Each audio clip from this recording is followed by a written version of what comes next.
birth rate seems to soar with the temperatures, so lots of people are decorating a nursery right about now with a modern take on baby's bedroom. Designer Tamara Robbins Griffith. People are getting busy and having their babies now. So designing the nurseries have really come a long way. Very sophisticated now. Taking like Pinterest and Instagram by storm, nursery decor. So more and more people are starting to think outside the box when they're decorating. And I'm going to show you a few tips to create a real Insta-worthy space that's a little more contemporary. Yeah, because it's not about getting the Winnie the Pooh design and having it in the border and then in the sheets and then in the pillow and the diapers. We don't do that anymore. No. We'll get to that in a minute. So I think, you know what, like, let's start out by saying if you want the more contemporary nursery, go with cleaner lines, like this beautiful glider chair. Beautiful. You know, however, it's kind of more of like an 80-20 rule, because I love this tall boy. Yes. Feels like a family heirloom that may have been passed down for generations. So it's not that you can't work in a piece like that. Yes. I would just say you'd counter it with a modern crib, modern change table, and all those things. Totally, because the last thing you want the baby space to be is cold.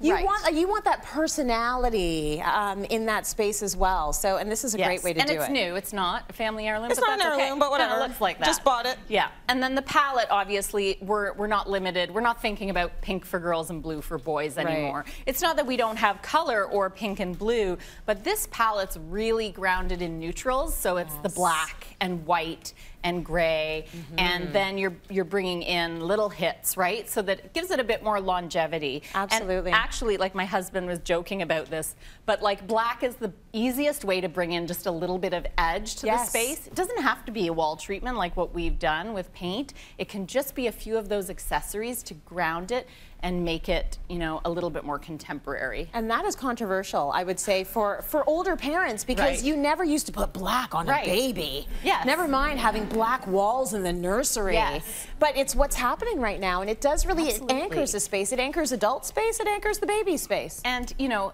of course, he has a million opinions. Edward's like, why does a baby need edge? And I'm like, you know what? Because the space is for mom, right? That's hilarious. And if we like fashion and we're inspired by all these different designers, you know, we want it to be a space that we feel comfortable in. It's a space for us. You're hanging out in the baby's room constantly, especially when they're babies. The first year. Yeah. So, you know, when we talk about icons, as you said, it's like look for whimsical animals and inspirational themes that spark the imagination, as opposed to those licensed cartoon characters. Because not only will your space feel more stylish, but, you know, it will have more longevity too, because that, you know, Paw Patrol phase can be short-lived, or if your kid likes one cartoon character, it could be, I'm tired of that. A year later. And they fall so deeply and then so out of love. Right. It's crazy. So I was attached to Paw Patrol. Really? Right? Like and you're like, now you don't get to watch.